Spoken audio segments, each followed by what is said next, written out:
안녕하세요. 뉴스와 사람들입니다. 검찰은 신앙님과 김만배의 인터뷰, 즉 윤석열이 검사 시절인 2011년 부산저축은행 사건을 수사할 때 대장동 대출 브로커를 만났고 담당 검사가 커피를 타준 뒤 사건을 무마했다는 취지의 내용을 뉴스타파가 보도했고, 이재명 대표의 대장동 비리 감추기를 위한 조작이라 했지요.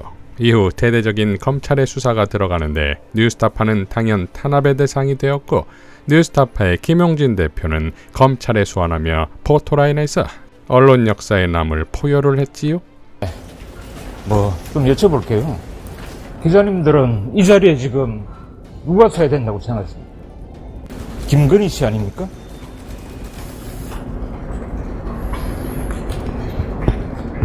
우리가 지금 주가 조작, 그 다음에 명품 백 수수, 이렇게 하면 이제 바로 떠오르는 사람이 있죠.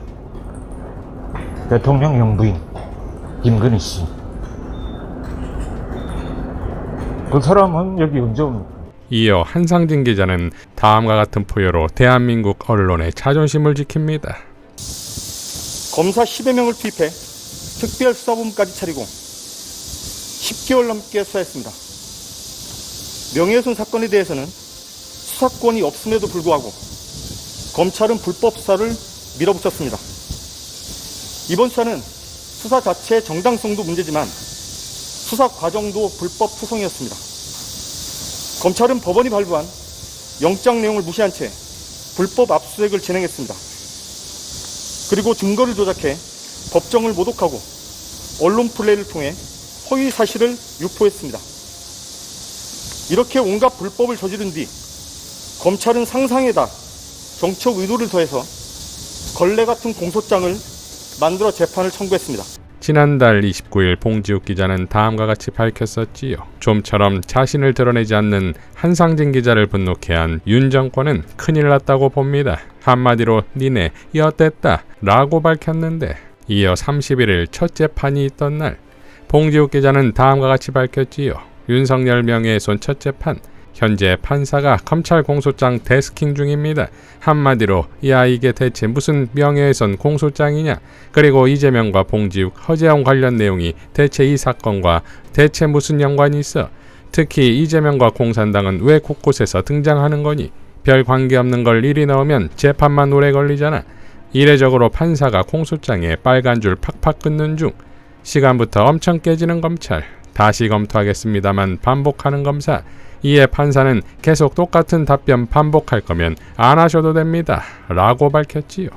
자, 그러니까 이재명을 죽이기 위한 공작이 오히려 윤석열의 과거 범죄를 파내는 재판이 되었다는 것인데, 뉴스타파의 검찰 뇌피셜 공소장에 판사도 이게 명예훼손 공소장 맞나?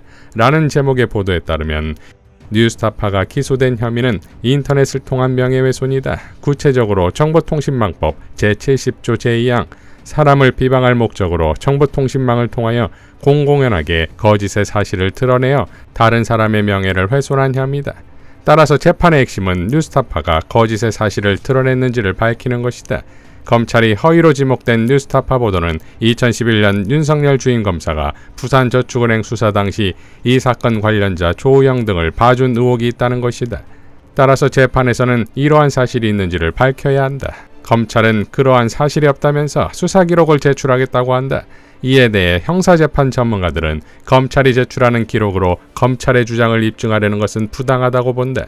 그래서 부산저축은행 수사 관련자들이 법정에서 증언하게 될 것이라고 설명한다. 이 경우 부산저축은행 주임검사였고 검찰에 의해 뉴스타파 보도의 피해자로 지목된 윤석열 대통령이 법정에 나와야 할 것이라고 주장한다 라고 보도했습니다. 이러니 봉지욱 기자의 일갈, 검찰이 이재명 잡을 재판으로 기획했지만 엉뚱하게도 윤석열 검사의 범죄 혐의 재판으로 뒤바뀌고 있는 희대의 코믹 사건라는 말은 딱이지요. 뉴스타파의 김용진 대표의 발언도 적중했습니다. 자, 저는 우리 중앙지검 반부패수사부가 자기들은 옛날에 자기들이 모시던 그런 상관에 대한 충정으로 이 수사를 한다고 생각하고 있겠지만, 그래서 우리 보도가 자기들의 옛날 상관, 지금 대통령의 명예를 훼손했다고, 그래서 명예훼손 혐의를 잡고 수사를 하고 있겠지만, 오히려 이것이 자기들의 옛 상관의 명예를 실추시키고 훼손하는 행위라고 생각을 합니다. 자, 그런데 이에 또 쐐기를 박을 일이 벌어졌습니다. 뉴스토마토의 단독 검찰 정치 언론계 3,000명 통신조에 언론계 비대위 꾸려 대응한다 라는 보도에 따르면 검찰이 정치권과 언론계 인사를 대상으로 통신조회를 벌였는데 그 숫자가 3,000명에 달한다는 주장이 나왔다는 것이고, 이는 말 그대로 윤석열 명예훼손 수사를 위해 공안정국을 만들고 있다는 비판이 나오고 있고, 이에 언론계는 비상대책위원회를 꾸려서 공동대응에 나서겠다고 밝혔지요. 이재명 대표는 자신의 SNS에 검찰의 통신조회 문자를 캡처하며 통신조회가 유행인 모양인데 제 통신기록도 라고 밝혔고, 추미애 의원 역시 검찰 문자를 캡처하며 정치검찰의 사찰이 도를 넘었다 라고 일갈했습니다. 이문정 검사 역시 어제 제 주변 분들도 그렇고 기사를 보니 많은 분들이 서울중앙지검 반부패 수사부에서 통신 이용자 정보를 조회했다는 문자 메시지를 받았습니다. 당연히 저도 받았지요. 시국이 시국이니 한 집 걸로 다 당하는 통신 이용자 정보 조회 아닌가요? 반부패 수사부가 이름과 반대로 부패를 지키기 위한 수사부서 아니냐는 조롱을 언제까지 받을지 한심하고 암담합니다만 끝이 보이는 듯해 기운내어 계속 가버려야 합니다 라고 밝혔습니다.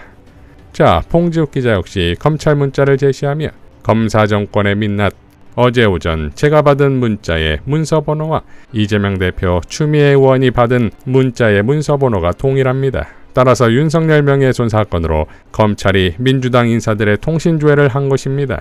7개월 만에 뒤늦은 통보를 한 것은 검찰이 이 사건을 국기문란 중대범죄라고 규정해서 통신사의 모가지를 비틀었기 때문이고요. 그렇다면 과연 검찰은 민주당과의 연관성을 찾았을까요? 지나가던 개가 웃고 있습니다 라고 일갈했습니다.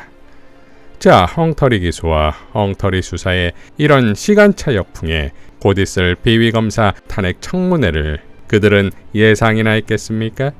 윤석열 정권과 정치검찰들을 날려버릴 민주의 태풍이 오고 있습니다. 언론단체 공동성명으로 마무리하겠습니다. 이제 언론인 사찰인가, 검찰발 공안정국의 신호탄인가, 서울중앙지검 반부패 수사일부가 올해 초 언론인들을 상대로 대대적인 통신조회를 했다. 검찰 측은 조회 목적에 대해 수사라고만 밝혔다. 반부패 수사일부는 현재 윤석열 대통령 명예훼손 사건을 수사 중이다. 이 수사와 관련해 언론인들의 통신 이용자 정보를 광범위하게 통신사에서 제공받은 것으로 보인다. 조회 대상자가 3,000명에 달한다는 설도 있다. 언론인을 상대로 이렇게 대량의 통신조회를 한 진짜 목적이 무엇인가? 통신조회를 한 사실은 30일 이내에 당사자에게 통보해야 한다. 검찰은 그러나 7개월이 지난 8월 2일에야 통지를 냈다. 관련법에 따라 통지를 유예할 수 있지만 테러, 신체 위협, 증거인멸 등의 우려가 있는 자인 경우에 한한다. 검찰은 한국 언론을 대표하는 구순의 노 언론인 김중배 전 MBC 사장을 포함해 이들 천연직 언론인이 한국 사회를 위협한다고 보는가? 검찰 정권의 하수인으로 전락한 검찰에 묻는다. 통신 이용자 정보에 포함된 주민등록번호 등 언론인의 개인정보를 TV화해 불순한 목적으로 이용하려는 것 아닌가? 언론인에 대한 대대적인 통신조회는 말기적 증상을 보이는 윤 정권이 기도하는 전면적인 언론인 사찰의 그림자인가? 아니면 50 시절 안기부를 떠올리게 하는 검찰발 공안정국의 신호탄인가? 윤석열 정권의 호위무사로 전락한 검찰은 언론인 통신 사찰에 대해 즉각 사과하고 재발 방지를 약속하라. 그렇지 않으면 우리 언론인들은 깨어있는 시민과 함께 정치검찰의 공작적 정치 사찰에 맞서 전면적인 공동대응에 나설 것이다. 2024년 8월 4일 자유언론실천재단, 동아투이, 조선투이, 80년 해직언론인협의회, 새언론포럼, 언론 비상시국회의. 이상 뉴스와 사람들이었습니다. 시청해 주셔서 감사드립니다.